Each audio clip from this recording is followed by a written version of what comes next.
Հարգելի գործընկերներ, սիրելի ժողովուրդ, ափսոս ընդդիմությունը դալիճում չէ,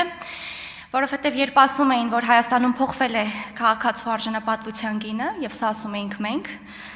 որ այն այլևս անգին է,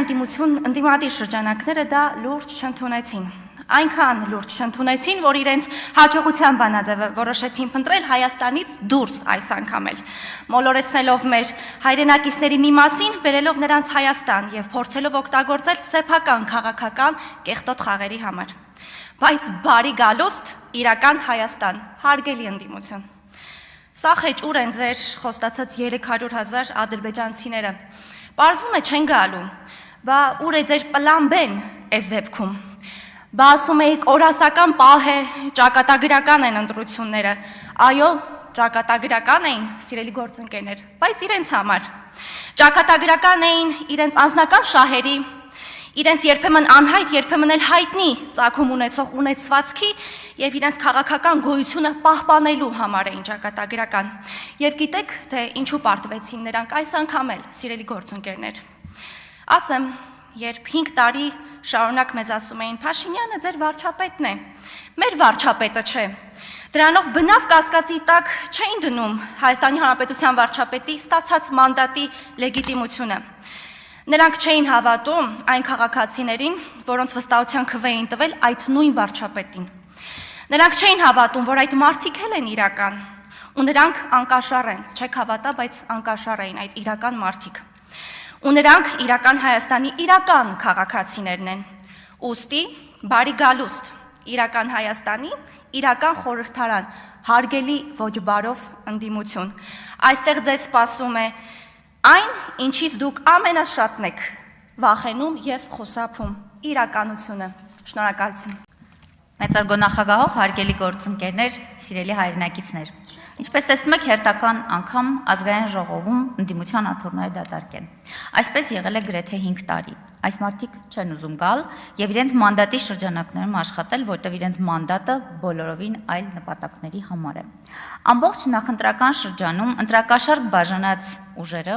այսօր կանգնել ընտրախախտումներից են խոսում։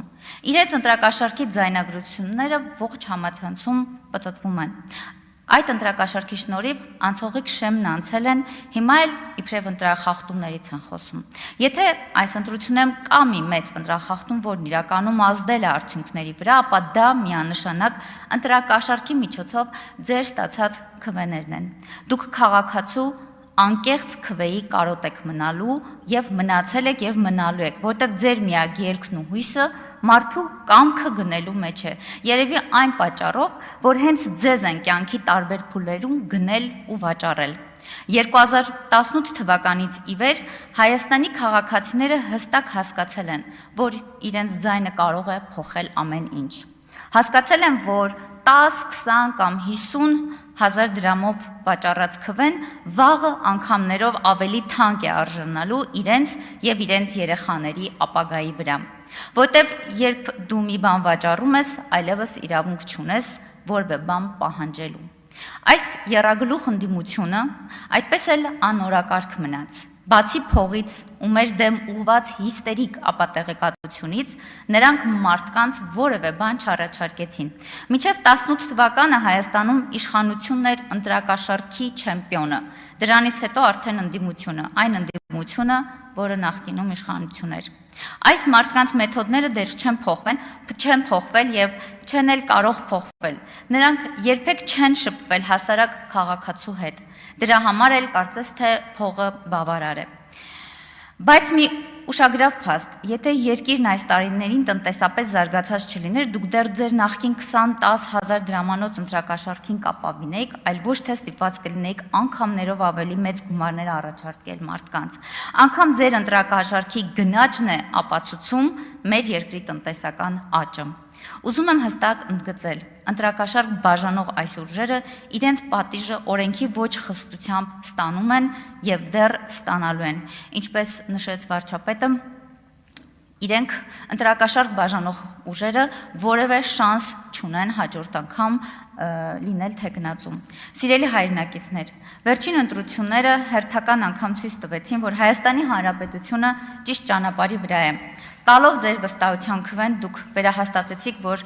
Քաղաքացին է այս երկրի ինքնիշխանության, անկախության միակ տերը։ Հենց ձեր քվեն որոշեց, թե ինչպիսի ապագա ենք ունենալու։ Ես վստահեցնում եմ ձեզ, այդ ապագան լինելու է խաղաղ, անկախ եւ զարգացող Հայաստանում։ Սիրելի հայրենակիցներ, շնորհակալություն եմ հայտնում ձեր տված յուրաքանչյուր քվեի համար։ Շնորհակալ եմ։ Շնորհակալություն, սիրելի գործընկերներ, սիրելի հայրենակիցներ։ Հունիսի 7-ին Հայաստանում տեղի ունեցան խորհրդարանական ընտրություններ, որոնց արդյունքում քաղաքացիական պայմանագիր կուսակցությունը, ինչպես եւ ակնկալվում էր, տարավ վճռական հաղթանակ։ Այդ առիթով նախ շնորհավորում եմ բոլորիս եւ ուզում եմ իմ խորին շնորհակալությունը հայտնել Հայաստանի Հանրապետության մեր այն հարյուրազարավոր քաղաքացիներին, ովքեր իրենց վստահության քվեն տվեցին մեր կուսակցությանը։ Հունիսի 7-ին տեղի ունեցածը պարզապես ընտրություններ չէին։ Առանց չափազանցնելու դա պետություն ունենալու եւ չունենալու, առավել եւս խաղաղ եւ զարգացած պետություն ունենալու մասին հանրաքվե էր։ Այդ հանրաքվեում հաղթեց պետությունը, պարտվեց չպետությունը, հաղթեց հանրապետությունը, պարտվեց գուբերնիան, եւ ի վերջո հաղթեց Հայաստանի Հանրապետության քաղաքացին եւ նրա պետությունը։ Այս ընթացքում եռագլուխ հրեշը իր արտաքին հովանավորներով եւ մասշտաբային ընտրակաշառքներով Հայաստանի դեմ մղվող դավադիր պայքարում գլխատվեց ու ջախջախվեց, բախվելով մեր քաղաքացիների քաղաքական եւ իրավական գիտակցության պայմանավորված քվեարկության։ Ավելին, նրանք այն աստիճան էին խուճապի մատնվել, որ նույնիսկ փորձեցին ճողոպրել Հայաստանից։ Նրանք այն տիպի թքած ունեին իրենց թմակիցների վրա, որ փողոց էին հանել, բայց իրենք այդ նույն պահին փորձում էին փախուստի դիմել։ Սակայն ինչպես եւ արդեն երևի համոզվել են, որ դեռ երկար են մնալու Հայաստանում եւ դեռ երկար պատասխանելու են իրավապահ մարմինների բազմաթիվ հարցերին։ Սիրելի հայրենակիցներ, գոհունակության եւ շնորհակալության խոսքերին զուգահեռ պետք է անդրադառնամ նաեւ մի ամեթալի երևույթի։ Ցավոք եղան քաղաքացիներ, ովքեր իրենց ընտրությունը կատարեցին ոչ թե հանուն Հայաստանի, այլ հանուն փողի, վտանգի տակ դնելով մյուս քաղաքացիների եւ մեր երեխաների ապագան։ Հիմա այս ամբիոնից ընտրակաշառքով ընտրություն կատարածներին, Հայաստանում չբնակվող, բայց գումարի դիմաց մեկ օրով Հայաստան ուղարկվածների ու Հայաստանի ու նրա քաղաքացիների ճակատագրի հետ խաղացողներին ասում եմ, ամոթ ձեզ։ Ամոթ մեր պետության դեմ գործելու համար, ամոթ մեր ապագայի դեմ գործելու համար, ամոթ այդ նվաստ արարքը կատարելու համար։ Դուք ու ձեր փողով հանցանքի դրդվածները պարտվել եք, եւ այդ պարտությունը արդեն ֆիքսված է։ Իսկ առաջիկայում սպասվող օրենսդրական բարեփոխումների շնորհիվ առավելագույնս կսահմանափակվի Հայաստանի դեմ ձեր հետագա հնարավոր դավադրությունները։ Շնորհակալ եմ։ Ազգային ժողովի հարգարժան փոխոսնակ, հարգելի գործընկերներ, սիրելի քաղաքացիներ, արդարության եւ արդարադատության ժամը եկել է։ Ցանկանում եմ անդրադառնալ հունիսի 24-ին ԿԸ շենքի դիմաց բողոքի ակցիա իրականացնող անձանց հայտարարություններին, ներողություն 14-ին, եւ մեկնաբանել, թե ինչու է, որ օտար պետությունների շահերը սպասարկող այս շրջանակների խոսություն մշտապես առկային արյունահեղության, սպանությունների, անկարգությունների եւ երկիրը քաոսի վերածելու մասին ակնարկներ։ Փաստորեն ըստ ձեզ, եթե ձեր քաղաքական ուժը կամ հավաքական ընդդիմությունը դուրս գա փողոցային պայքարի, ապա անխուսափելիորեն մարդիկ են սպանվելու։ Սա տրամաբանական հիմք է տալիս ենթադրելու, որ հենց դուք եք նման սցենարներ պատկերացնում եւ պատրաստում երկրում քաոսային իրավիճակ ստեղծելու, զոհեր ունենալու, ապա հետագայում աղաղակելու, թե իբրև Հայաստանում անարխիա է եւ բռնապետություն, իսկ իշխանությունը մարդասպան է։ Իրականում հանրությունը շատ լավ հիշում է, որ նման սցենարներ նախկինում եւս եղել են։ Հիշում ենք նաեւ, թե ինչպես նախկին բարձրաստիճան հոգեվորականներից մեկը պատրաստ էր զոհերի գնով ապակայունացնել իրավիճակը, իսկ մյուսը ռազմական հեղաշրջման գաղափարներ էր շրջանառում։ Ինչու են ձեր պատկերացումներն ու ցանկություններն ու գործելավոճը մշտապես նույնը, հիմնված լարվածության, բախումների, մարդկանց գյուլելու եւ անկայունության վրա։ Ինչու եք շարունակաբար տարածում կեղծիքներ եւ մանիպուլյացիաներ, սկսած այն պնդումներից, թե Ծիծեռնակաբերդի հուշահամալիրի տեղում մզկիթ է կառուցվելու։ Սևանում հնարավոր չէ լինելու հանգստանալ, քանի որ այնտեղ ադրբեջանցիներ են լինելու։ Երեխաները չեն կարողանալու մանկապարտեզ հաճախել, քանի որ դրանք զբաղված են ադրբեջանցի երեխաներով։ Կամ թե ընտրություններից հետո Հայաստան է գալու 300,000 ադրբեջանցիներ։ Ընտրություններն արդեն ավարտվել են, սակայն որտեղ են ձեր կանխատեսումները։ Դուք երբեք ազնիվ չեք եղել ժողովրդի հետ, իշխանության եք եկել ժեկի թղթով եւ այն պահել ընտրակեղծիքներով, բռնաճնշումներով եւ ուժի կիրառմամբ, մարդկանց մահերով։ Իշխանության տարիներին զբաղվել եք ընտրակաշառքով, իսկ այսօր, լինելով ընդդիմություն, շարունակում եք նույն գործելավոճը, ոչինչ չի փոխվել, նույն մեթոդներով փորձում եք վերադառնալ իշխանության։ Այնուհետև փորձեցիք փախչել, շատ լավ գիտենալով, որ չեք կարող երկրից հեռանալ, անգամ գիտեք, թե ինչ հիմքով, որպիսի հետո ներկանայք որպես քաղաքական հետապնդումների զոհ, շատ լավ գիտակցելով ձեր գործողությունների իրավական հետևանքները։ Սակայն այդ հնարքները այլևս չեն գործում, քանի որ Հայաստանի Հանրապետությունում գործում են պետական ինստիտուտները եւ օրենքը, պետք է գործի բոլորի նկատմամբ առանց բացառության։ Եվ հենց այդ պատճառով բոլոր նրանք, ովքեր գործել են Հայաստանի Հանրապետության եւ նրա պետականության եւ ժողովրդի շահերի դեմ, օրենքի առաջ պատասխան են տալու։ Արդարության եւ արդարադատության ժամը եկել է։ Մեծարգո փոխոսնակ, հարգելի գործընկերներ, սիրելի հայրենակիցներ, ընտրողներ,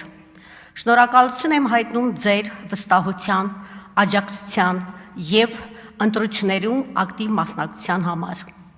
Ձեր յուրաքանչյուր ձայնը կարևոր է եւ պարտավորեցնում է աշխատել ավելի պատասխանատու, ազնիվ ու նվիրված։ Դատապարտելի է այն ուժերի գործելակերպը, որոնք փորձել են ընտրողների կամքը խեղաթյուրել կաշառքի կամ այլ անթույլատրելի մեթոդների միջոցով։ Ժողովրդավարությունը չի կարող կառուցվել գնված ձայների վրա։ Քաղաքացու ձայնը ապրանք չէ,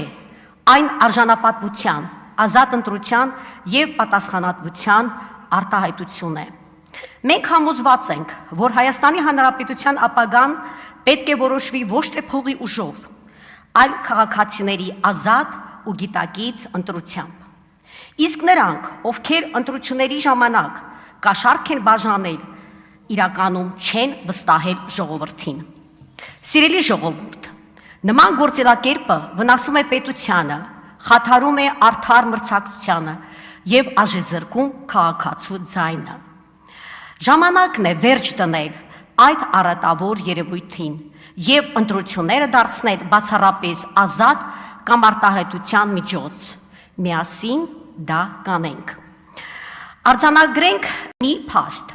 Ընտրություններում պարտություն կրած քաղաքական ուժերի առաջնորդները ուզում էին հեռանալ Հայաստանի Հանրապետությունից, այդ մասին արդեն իմ գործընկերները նշել են։